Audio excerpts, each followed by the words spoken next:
Record. Okay, so in this warm-up, we need to solve for x and y. When you are setting up a proportion, you always use what you're given. So we're given the 8 and the 24, but I would like to write this as 8 and 32. I don't want to use the 24 because that's only part of a side of a triangle. It's not a whole side. So I don't want to accidentally use that and get something wrong. All right, so let's solve for x first. It doesn't matter which one you do first. Let's say I want to do x is to x plus 21 as 8 is to 32. So the biggest mistake that you could make is putting 24 under that 8 because you didn't add the 8 in the 24. 24 is not the side of the triangle, it's just a part of the triangle. Another mistake you could make, not really, is to assume that that's a mid-segment. We did have a lesson all about mid-segments, but that's not a mid-segment, so we wouldn't use that to help us solve. Okay, so we would cross-multiply. My calculator. 32x equals 8x plus 168. Subtract x from both sides. 24x equals 168. And 168 divided by 24 is 7.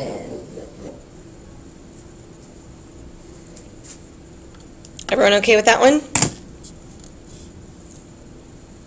Let's try y. Now, let me do a disclaimer that when we're solving for y, we actually could do 8 is to 24 as 6 is to y minus 3, because we would be doing a whole side is to a portion as a whole side is to a portion. Unlike x, because when we're solving for x, x is the entire side, the bottom, and x plus 21 is the entire side. I'm going to choose not to do it that way because I don't want people to get mixed up of when can I do it and when can't I do it, but I will do the disclaimer that you could do it that way. I'm going to stay consistent though, and I'm going to write out what this whole side is. Let's see. It's y minus 3 plus 6. It's y minus 3 plus 6. So that whole side is y plus 3. Now I can do my proportion. 8 is to 32 as 6 is to y plus 3. Is that okay, guys? Okay. 6 times 32, oops, not 129, 192 equals 8y plus 24. Subtract 24 from both sides. 168 equals 8y. Divided by 8, y is 21. So x is 7 and y is 21. Ask me a question. Can you do this one? Because it's on the test. That's next week. It's next Wednesday. We're going to move on. You got x is 21. What was your proportion, Taha?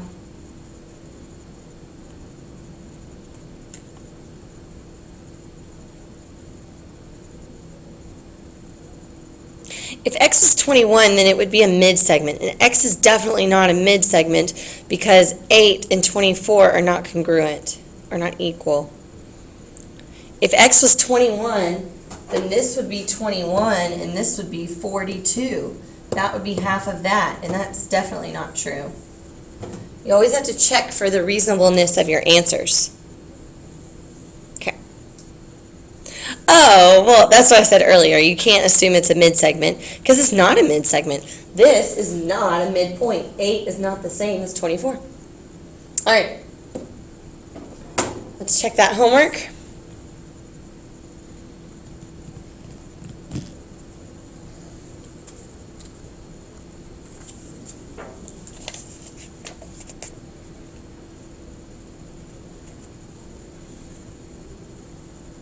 I can work like 5 of these or more if we need to. Just tell me which ones to get started on.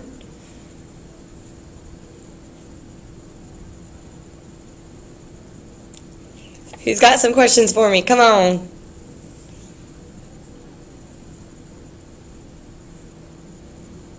Okay, 2 to 7. Okay, 6 falls in that, 3 falls in that. So I'll work number 2 through 7.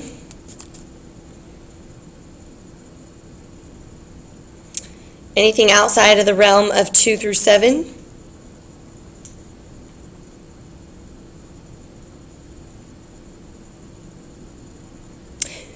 This is one of those lessons where once you get it, you get it. But it takes a while for things to click, but once they click, you'll be able to do any problem I throw at you.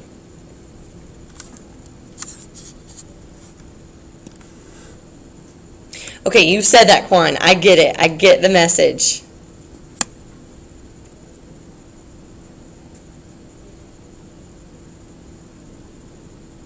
That's fine, Minjung. Totally fine. Remember, those are interchangeable. Ratios and fractions are interchangeable, okay?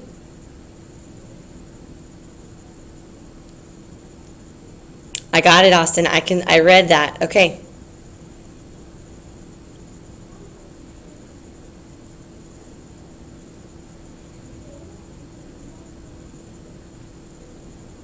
So I'm doing 2 through 7. Can you name some other ones for me to do?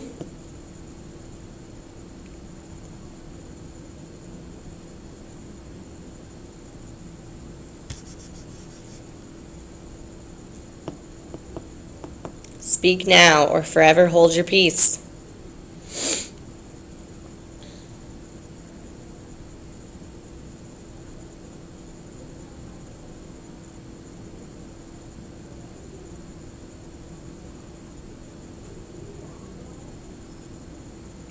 Anyone need more time with the answers?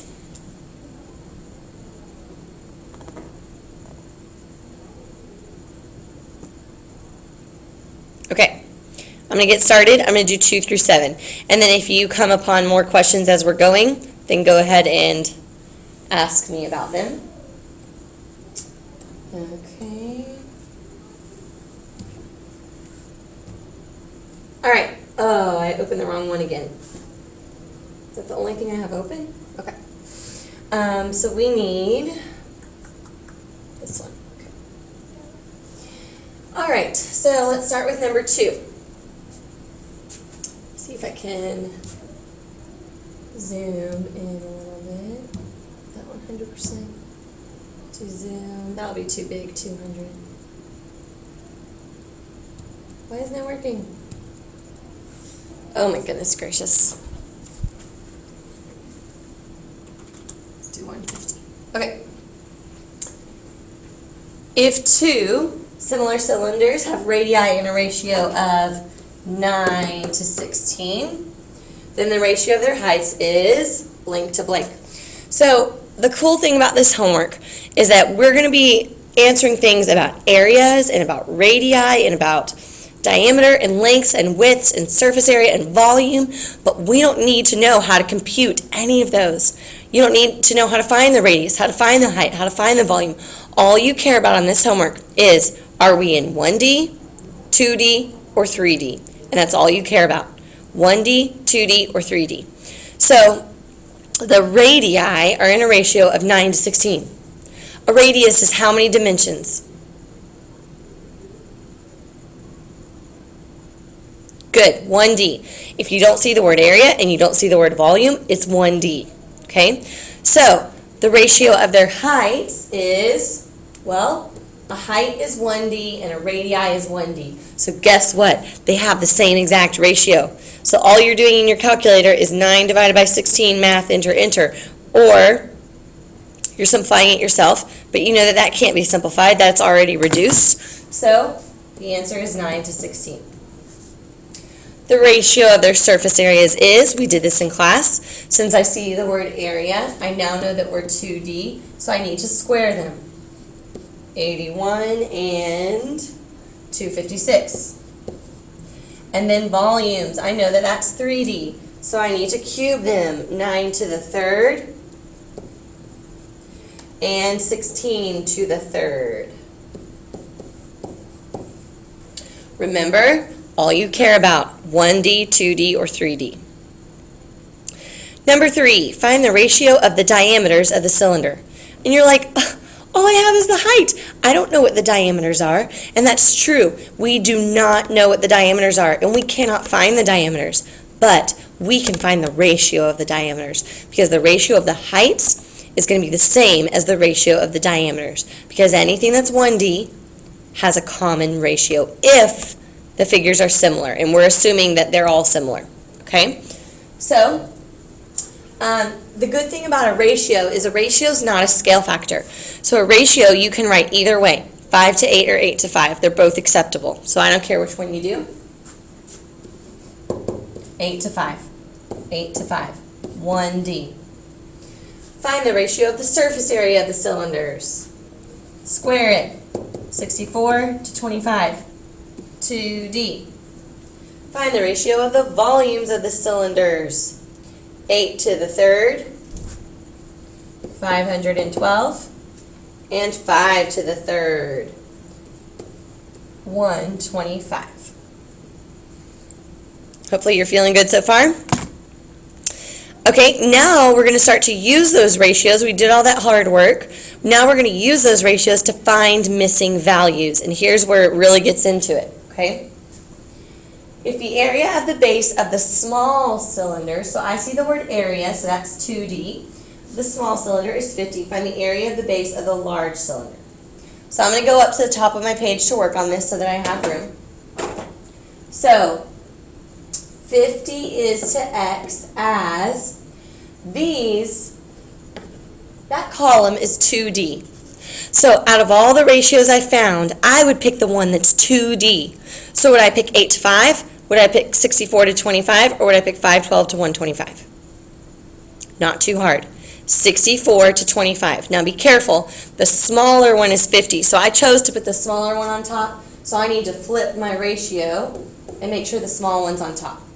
Small over large equals small over large. Just stay consistent. You can cross multiply. Oh, by the way, they're both 2D. So they check out. They're both 2D, so I'm allowed to cross multiply. Or you can just see that half of 50 is 25. So half of what is 64? You can just double it, 128. So the answer to number 6 is 128 centimeters squared. It's all about knowing what dimension you're in, 1D, 2D, or 3D. Let's do number 7. I am going to have to erase all of that so that I can scroll. It doesn't let me scroll. Okay, the volume of the large cylinder is 1,536. Find the volume of the small cylinder. So we're going to have to use that volume ratio that we had. 1,536 over X equals blank over blank. I can't remember them. Let's see. 8 to the third and 5 to the third. Okay? So 512 over 125. Check it out. Let's see. Large over small equals, did I put the large over the small? Yes, I did. This is 3D. This is 3D. They check out. Once they check out, then you're allowed to cross multiply. So, I can't do this one in my head. 1,536 times 125 divided by 512, and we've got 375 cubic centimeters. Please, please, please be in the habit of putting your units. Okay, so now we want to do 12 and 13. Let's do it. 12 and 13, and I'll get to the next question. Number 12. The area of a given triangle is 9 times that of a smaller triangle. Find the ratio of the lengths.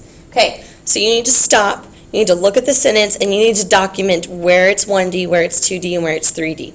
So we're looking at number 13. Oh, sorry, number 12. The area, okay, 2D. The area is 9 times that of a similar triangle. Find the ratio of the lengths, 1D. This is 2D, this is 1D. So what it's saying is the scale factor is 9, but that's the 2D scale factor. I want to find the scale factor of the 1D. So how do you go from 2D to 1D?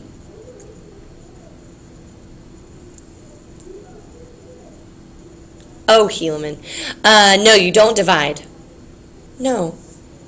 You square root it. Very good, Carson. You don't divide by 3. Although 9 divided by 3 is 3, you square root it. That's how you go from 2D to 1D. You square root. So we square root this, and that makes it 1D. So the answer is 3. There's no units for this one because it's a scale factor. There's no units. Okay, 13. The area of a rectangle is 16 times that of a smaller one. Similar one. Sorry. That of a similar one. Find the ratio of the corresponding side lengths. Once again, we're going from 2D to 1D. So we're going to take 16 and we're going to square root it. 2D to 1D. Okay. You also asked about, I think this is so fun. I love doing these. 19 and 20. And then hopefully we'll get the idea of it and we can move on. 19. Two similar cones have surface areas of 225 and 441. Let's go ahead and put that in fraction form. 225 and 441. And that is a 2D because squared and squared in area. 2D. So I went ahead and I wrote a fraction because I know I'm going to need to do a proportion at some point. 19. The height of the larger cone is 12. The height is 12. Height is 1D. The height of the larger, so put it where the larger one is. Put it where the larger one is.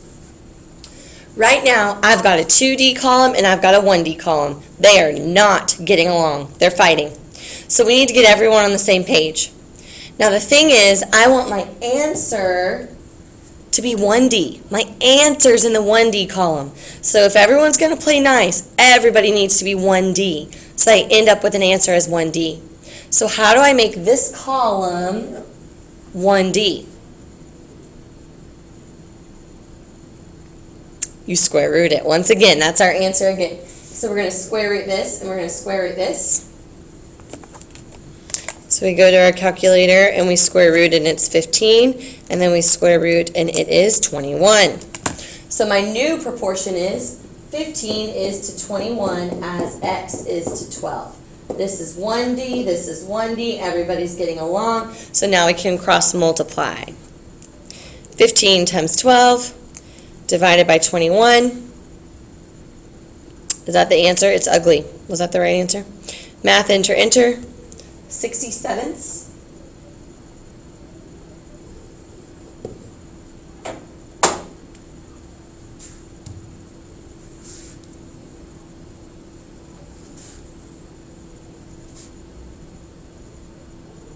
What number was that? Did I do something wrong? Yep, I got it right. Okay, good. Woo! 67ths. Do you always second guess yourself when the answer is nice and ugly like that?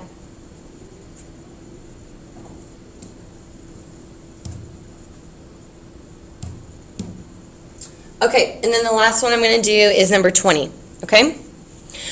How do you change from 3D to 1D? Very good question. So, to change from 3D to 1D, you would take whatever number you have, and you would go to Math 4. You see that? Math 4, and that is cube root. Math 4 on your calculator, it's called cube root. That's how you go from 3D to 1D. Very good, cube root. Okay. I'm going to do number 20, and then we're going to move on. The volume of the smaller cone is 250. Find the volume of the larger cone. Okay. So we're back to this again. 225, 441, and now we've got, that's 2D. And now the volume of the smaller cone, we've got a problem, okay? Because we cannot go directly from, you can't change 2D right into 3D. What do we want our answer to be in? This is number 20, by the way. We want our answer to be 3D. We want our answer to be 3D. So we need everybody to be 3D. You cannot convert 2D to 3D. So what you're going to have to do is go from 2D to 1D, and then from 1D to 3D. I hope that's okay. We've already gone to 1D. We already did that work, right? So it was 15 and 21. So I'm going to erase these. We already did the work here. 15 and 21. Okay, now we're 1D and 3D. Now how do we get from 1D to 3D? We cube it. We're going to cube it. So we're going to cube them. 15 raised to the third is 3,375, and 21 raised to the third is 9,261. So 3,375 over 9,261. And this is as hard as it gets. It does not get any harder than this. 3D, 3D, check. You have to check your dimensions, and then you can cross multiply. So 3,375, oops, nope. 9,261 times 250 equals, divide by 3,375. 686, yay, a whole number. 86 cubic centimeters. Okay, I think we've spent enough time on the homework. Let's get into today's lesson.